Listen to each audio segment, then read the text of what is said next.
2 is prison etiquette. And whenever I think about this, I think about that movie with Kevin Hart. And don't worry, I'm never going to demand that or suggest that you submit on your knees in a bathroom stall. But, there are sexual predators in prison, and there's people that will try to take advantage of you in every way, shape, and form. So there's things that you need to do to protect yourself. And I'm not expecting you, if you're not, an alpha male that, knows how to fight, I'm not expecting you to just go in there and become one. There will be times that you're going to have to stand up for yourself, or people are going to walk all over you. But ultimately, if you learn prison etiquette, if you learn the unwritten rules, you'll be able to create a buffer between yourself and most other people. And the thing is, every element of life, every social interaction that we face has rules that you're expected to follow. A woman that you're trying to woo is going to expect you to behave a certain way, and if you don't, then you're not going to get another date. Prison's no different. There's people are going to expect certain things based on this inmate code of respect, and if you don't follow these rules, you're going to have problems. And a lot of these things are just going to be strange. They're going to be weird. They're going to, do you know the proper way to use the bathroom when you're locked in a cell, in an 8x11 cell with another man? Because there are certain ways you can go about it, and you might have a fight on your hands. And the thing is, these are things that you can learn through trial and error and the hard way, like I did.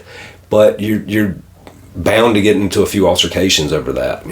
My first couple of days in county jail, I just wasn't thinking, reached over somebody's tray to grab a salt shaker instead of asking him to pass it, and was in a fight. And this is a guy I'd never laid eyes on before. No words were spoken. It was just an act of what he saw was disrespect, even though I didn't mean anything by it. It was completely unintentional, and we're fighting over something that's stupid.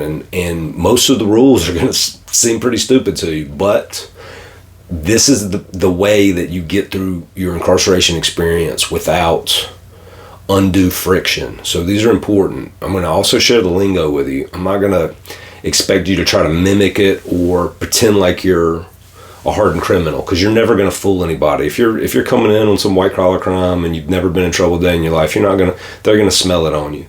Having said that, if you can portray respect, if you understand the lingo, so you know what's being said to you, and you avoid common missteps, you're going to have a much smoother ride than you would otherwise. So this is what a big element, and the really good thing that my company offers is years and years of anecdotal experience. So we're going to be able to explain these things in real life stories, not just myself, but also the guys that have come on board with me here. So there's not an issue that you could possibly come up with that we're not going to have an answer to, and we're going to be able to provide a lot of answers to questions you didn't even know you had, just because the experience is going to be so foreign to you.